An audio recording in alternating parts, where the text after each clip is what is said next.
The summer I turned 14, my parents sent me to stay with my grandparents, as they did each year when the city became too much for them. Their farm sat in a forgotten hollow, hugged by old hills and tangled woods, where fog settled low and rarely lifted. You could smell the earth here, rich, damp, clinging to your boots like it wanted to pull you in.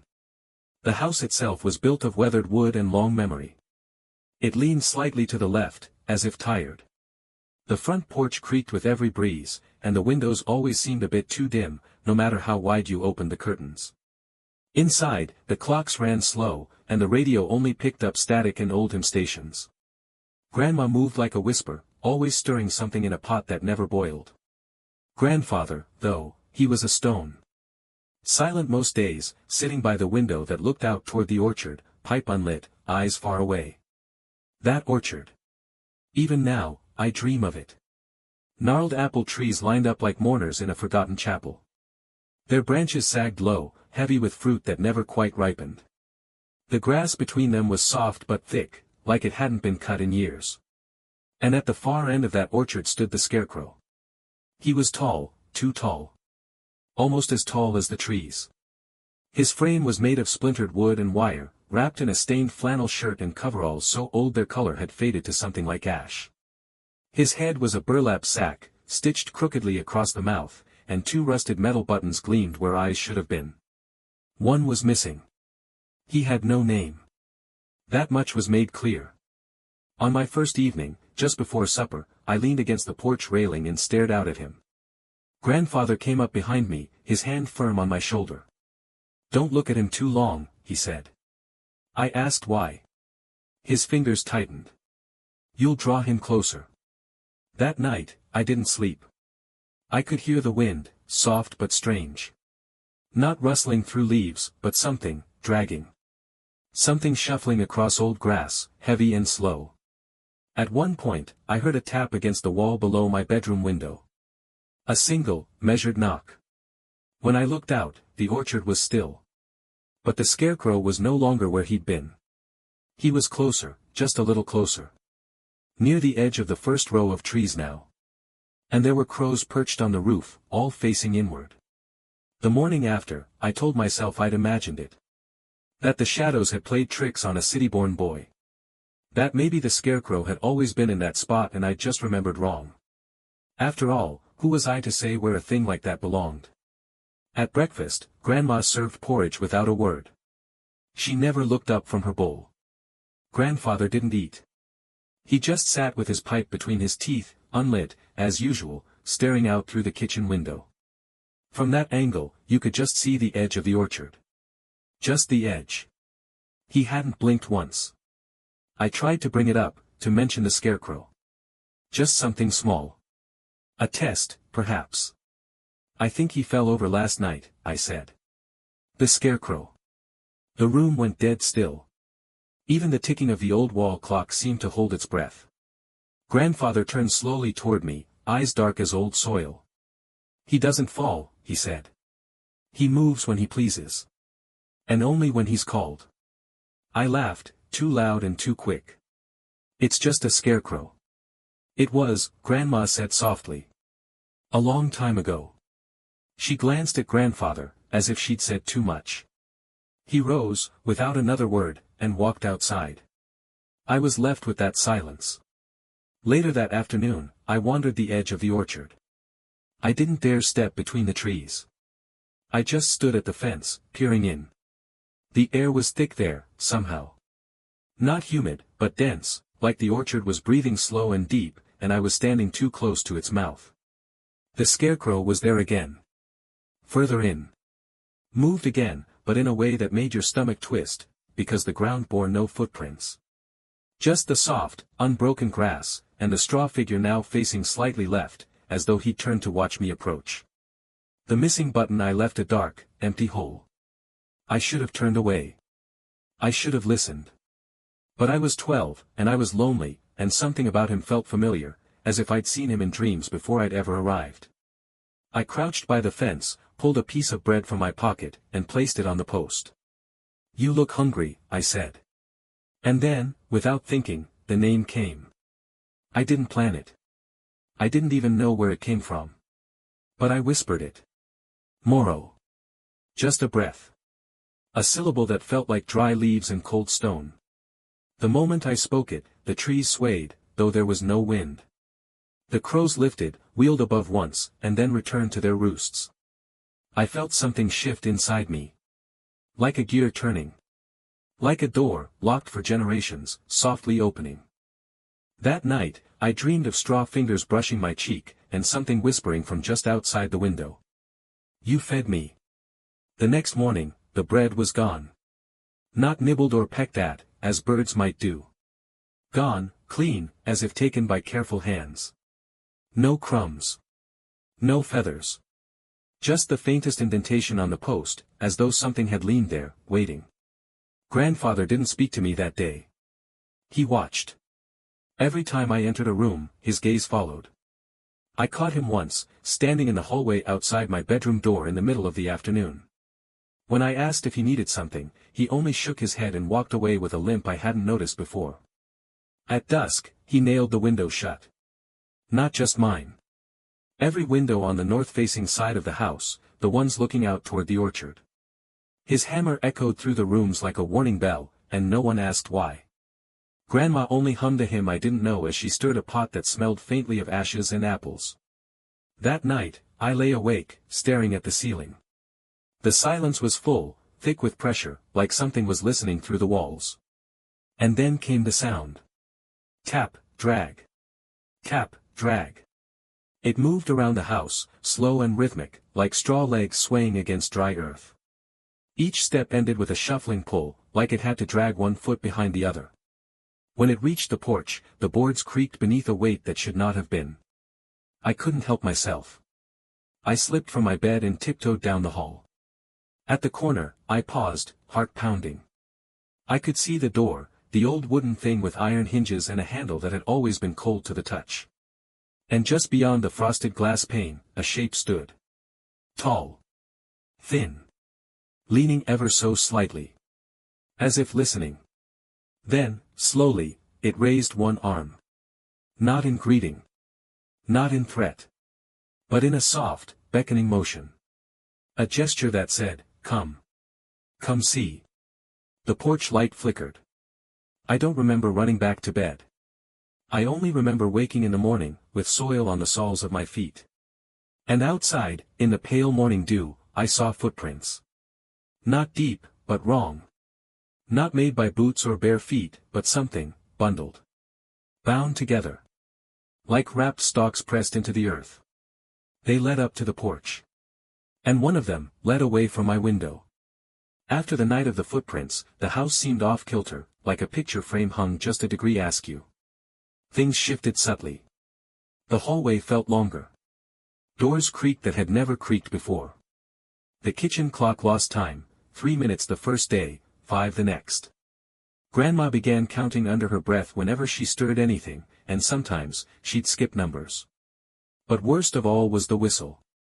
It began quietly, in the farthest corners of the house. Just 2 notes, high, then low. Like a lullaby gone sour. Sometimes it came from the attic, other times from beneath the floorboards. It never stayed in one place. Grandmother blamed the wind. Grandfather said nothing. But when he heard it, he would set his pipe down and clutch the arms of his chair until his knuckles went white. I asked once, "What does the whistle mean?" He didn't answer. But later that day, I found him outside, hammering rusted nails into the orchard fence. Not fixing anything, just sealing it. The scarecrow had moved again. Now he stood closer to the gate. His single button eye gleamed in the light, and the hole where the other should have been seemed deeper. Hungrier. His arms were slightly raised, as if he were trying to shrug off some ancient burden. Around him, the crows gathered. Not above, as before, but on him. Perched on his arms and shoulders, silent, watching. One even nestled against his neck, as if he were a tree. I watched them for a long time that afternoon. The longer I looked, the less he seemed like a bundle of straw and burlap. His limbs didn't sag like they used to. They bent, ever so slightly. As though joints had formed beneath the stuffing. That night, I heard scratching beneath my bed. Faint at first. Then sharper. Scritch, scritch, scritch. I held my breath. The scratching stopped. Then came the whisper. Just one word, in a voice like dried leaves blowing over stone. More. I froze. I don't know how long I stayed like that. But when I finally reached beneath my bed, heart thundering, I felt something cold and rough brush my fingers. I yanked my hand back and found a tuft of straw tangled between my fingers. Still damp with dew. In the morning, my bedroom door had a single symbol drawn on it in something black and sticky. A circle, with one line drawn through it. I asked Grandma what it meant. She stared at it a long time before answering. It means, he heard you. It rained that morning. Not the soft kind, but a cold, slanted rain that made the world feel as though it were tilting. The orchard disappeared into mist. The crows vanished. Even the scarecrow, for once, could not be seen from the porch. Grandfather didn't rise from his chair that day. He sat with his back to the window, as though he refused to acknowledge that anything might stand behind it. Grandma burned something in a dish, a bundle of herbs wrapped in red twine that hissed and crackled as it turned to smoke. She whispered to it as she passed from room to room, dabbing the air, the doorframes, even my forehead. She didn't ask for permission. By noon, I began to feel it. The floorboards were wrong underfoot, warmer, almost soft. And the scent of wet bark and soil crept into the hallway, even though no windows had been opened. When I stepped into the parlor, I noticed it first in the corner behind the grandfather clock. A root. Thin, pale, and pulsing faintly, like a vein. It slithered along the edge of the floor, disappearing beneath the carpet. I pulled it back and found more, dozens of them, woven through the boards, reaching into the grain like fingers searching for a way in. I called out to grandfather, but he didn't move. Just muttered something under his breath, a phrase repeated over and over. He only grows where he's welcomed. He only grows where he's welcomed. I tried to pull one of the roots free, but it shuddered at my touch. Not recoiling, but tightening. Anchoring. That night, I tried not to sleep, but exhaustion took me anyway. I dreamed of the orchard, but it was inside the house. Trees had grown through the floor, bursting through the beams. Apples dripped with thick, dark sap. The scarecrow stood in the center of the room, arms wide in welcome, but now, he had a face. And it looked almost like mine. I awoke with a gasp, drenched in sweat. The room smelled like damp soil. I looked down at the floor. The wood beneath my bed had cracked open in a jagged spiral, and something pale had begun to push through. A root. Curled and twitching. Growing upward. Reaching. And on the wall above my bed, written in muddy handprints, was a message that hadn't been there before. Morrow remembers. It started with the tapping. Not at the windows now, those had all been nailed shut. No, this came from beneath the floorboards. Rhythmic, slow.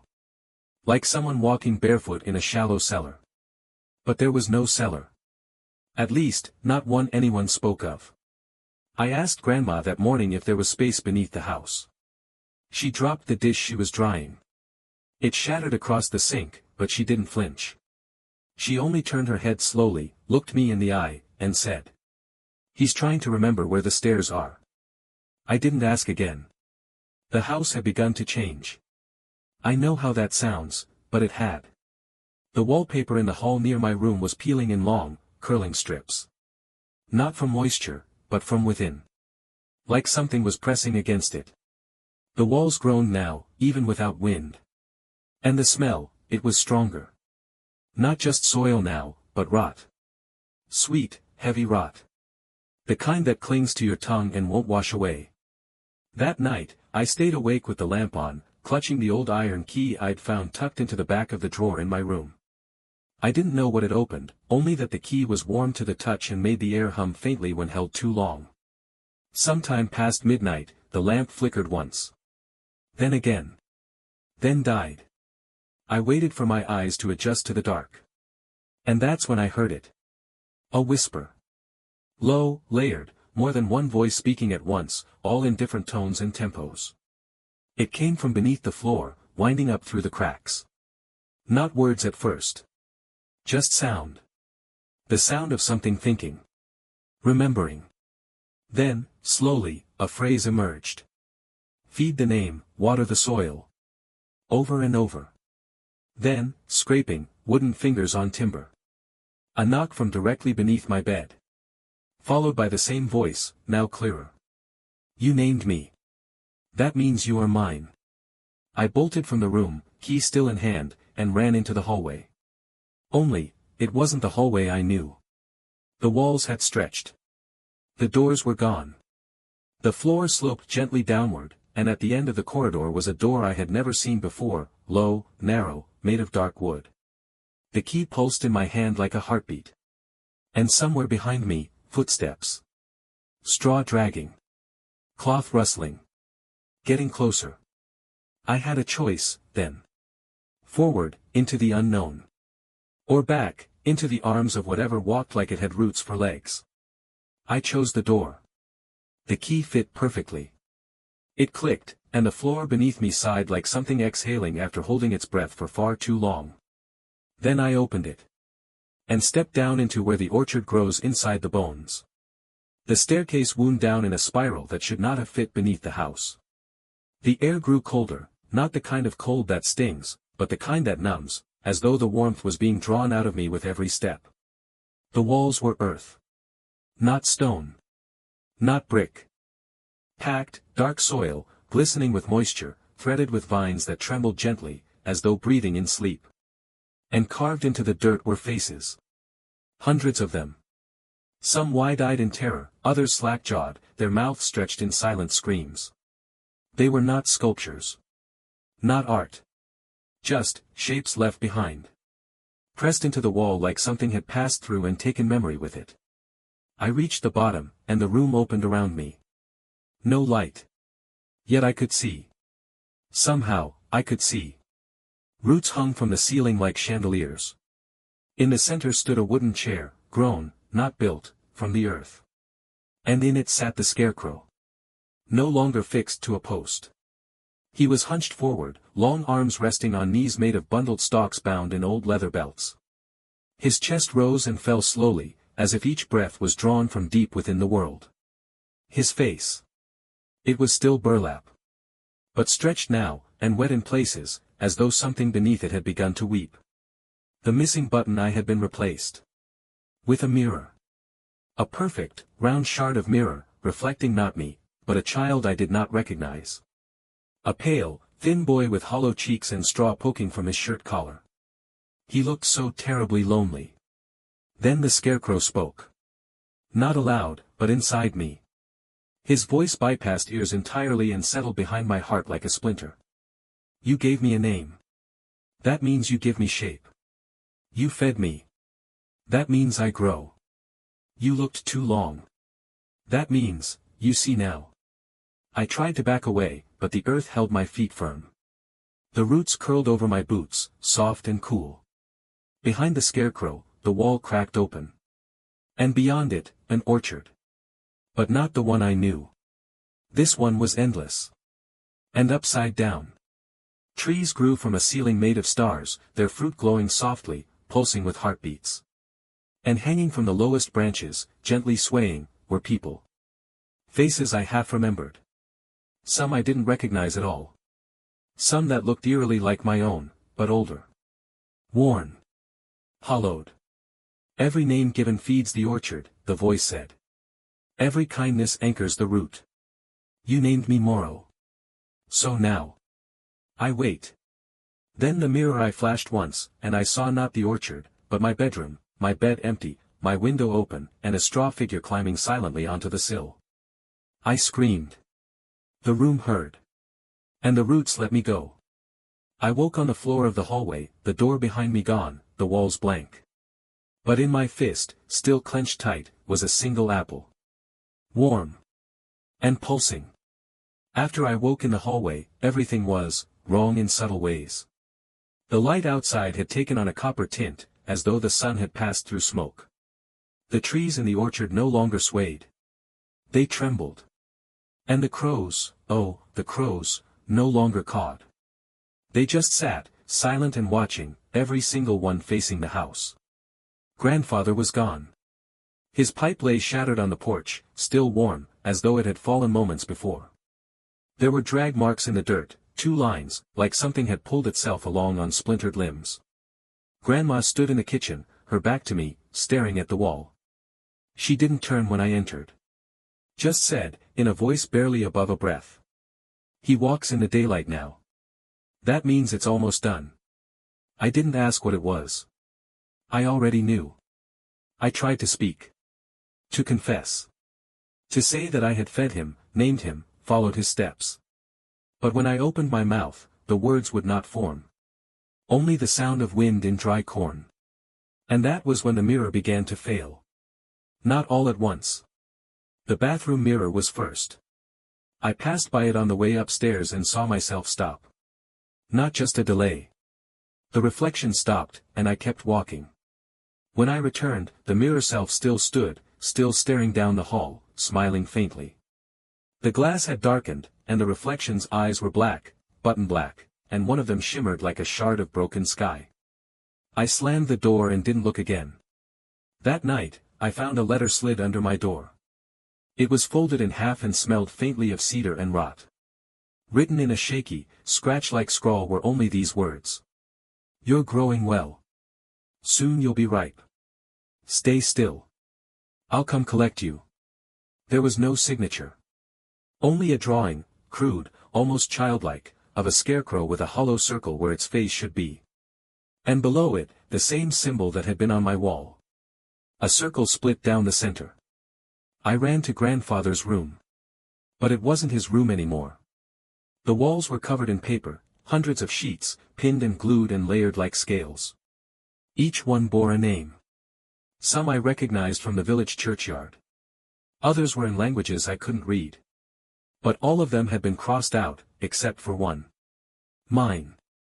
It was written at the very top, traced over and over again in charcoal, growing darker with each repetition. And beside it, someone had written. "The boy gave Moro his name. Now Moro gives the boy his face." That night, I slept in the hallway, clutching the pulsing apple. I do not know if I dreamed. But I woke to the sound of breathing, just beyond the door. Heavy. Patient. Like something waiting for the fruit to ripen. The morning light was red. Not sunrise red. Stained red, like the sky had bled out slowly in the night. The orchard pulsed at the edge of the yard, trees leaning ever so slightly forward, as though listening, or perhaps inviting. The grass between the rows was gone, replaced with furrowed soil slick with something wet. I could hear the earth breathe. The crows were gone. So was Grandma. Her chair rocked softly in the kitchen, back and forth, though no wind passed through the house.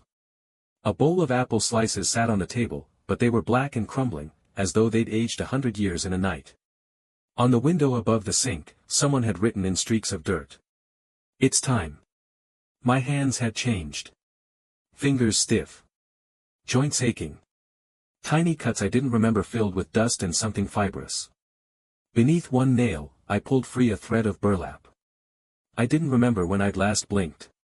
Outside, the orchard called to me, not in words, but in the way a flame calls to dry leaves. I stepped down from the porch. The wind had stopped. The world was still. And the scarecrow was gone from the field. But not gone. He stood at the foot of the orchard path. Waiting. He looked taller now. Not just physically, he felt taller. His arms reached low, hands swaying like pendulums made of twine and claw. His head tilted once, slow and creaking, and I saw what he wore upon his chest. My old shirt. The one I'd worn the day I arrived. He opened his mouth, no teeth, just blackness, lined with hay, and from it came a sound I will never forget. My own voice. "You called me," it said. So I came. "You fed me. So I grew. You named me. So I remember who you are." Then it held out its hand. Long fingers, bound in knotted string. In its palm, a hollow space, shaped like the apple one still held. The one that pulsed like a second heart. And I understood. The orchard did not take by force. It invited. It waited. It needed a name, a face, a kindness freely given. And once given, it grew something new from it. Something that looked like you. I turned the apple in my hand. It was warm. The pulse matched my own. Then it beat faster. And from behind me, the house groaned, a great, rattling exhale. The windows shattered inward. Roots burst from the chimney. And on the porch, grandfather's hat lay upside down, filled with dirt and teeth. The scarecrow stepped closer. One more bite, it whispered, in my voice again. And you're mine. I stood there, beneath that blood-washed sky, the apple in my hand beating faster than my own heart. The scarecrow waited, still as prayer, its hollow eye reflecting not the world around us, but the world beneath it. The orchard behind him seemed to stretch and breathe, the trees arching like ribs, the path leading downward, inward, homeward. I asked it, though I barely had a voice left to use. What happens if I eat it? And in my voice, it answered. You stay. You grow. You forget you were ever anything else. I looked down at the apple. A single crack had formed across its surface, and from within, something like sap and blood oozed, thick, glistening, warm. It smelled like earth after lightning. Like memory. I thought of Grandma's quiet counting. Of grandfather's hollow stare. Of the nail he drove into the fence. Of the name scratched out on the wall. I thought of the mirror in the scarecrow's eye, the child it showed me, a boy long lost. Or a boy not yet born. I thought of the voices from beneath the floor. Of the whisper, you are mine. I stepped forward. The scarecrow did not move, but the orchard shivered, as if in anticipation. I raised the apple to my lips. And then I threw it. Hard, into the field. It split open on a stone, and from inside spilled not seeds, but tiny teeth, milk-white, still growing, along with a single, withered eye that blinked once before shriveling in the sun. The scarecrow reeled, not in anger, but in confusion. He took a step back. I saw now what I hadn't before, the threads holding him together were my own. Memories I'd let go of, fears I'd buried, kindnesses I'd offered to the wrong thing. They dangled from his arms, stitched into his skin. I pulled them back. One by one. And as I did, the orchard withered. The trees sagged. The sky faded from red to gray. The field fell silent, not with peace, but with loss. The scarecrow, Moro, took one last breath. I could have made you eternal, he said. No, I replied. Only hollow.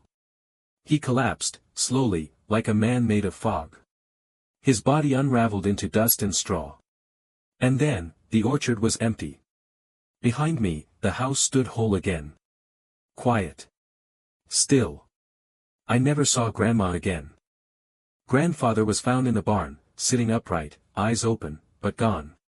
A small bundle of straw clutched in his hands. They sent me home the next day. I never went back. But sometimes, when the air is too still, and I hear a whisper I can't place, I check the mirror. Just to make sure the face looking back is still mine.